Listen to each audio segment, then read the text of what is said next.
for him to explode? What didn't we see? Okay, well, let me talk about that. So we were not filming during the time that things took place between me and Casey. We were actually on lunch. We were here. The crew were downstairs. We was upstairs eating. I was in and out cleaning up, so I was in and out the room with them, but they were all having a conversation. It was Gabby, Nay's friend, and Casey came over. I agreed to allow them to film this scene here, which I was very hesitant to do. I told the producers prior to filming that scene that I wasn't sure about doing that, but I ended up doing it anyway because, I thought it was a beautiful moment to be able to have that conversation and come to some type of agreement, for your son, if nothing else. So I agreed to do it or whatever, which I should have followed my first mind, but I didn't.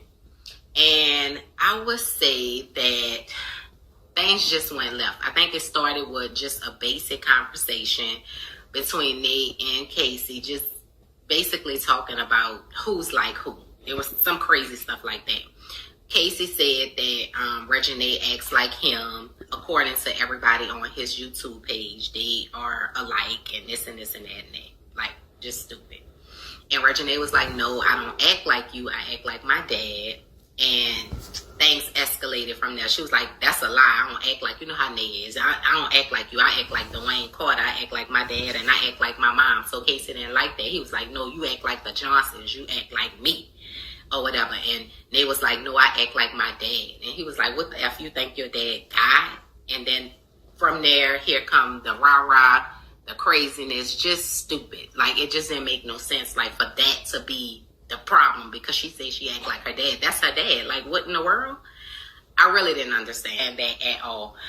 But that's how it started. So I came in a room and I asked Casey, I said, hey, Casey, I'm going to ask you to leave because now, you're getting a little out of character and y'all just going a little too far. So this a wrap. I'm going to ask you to leave. He refused to leave. It took like 3-4 people to get him out.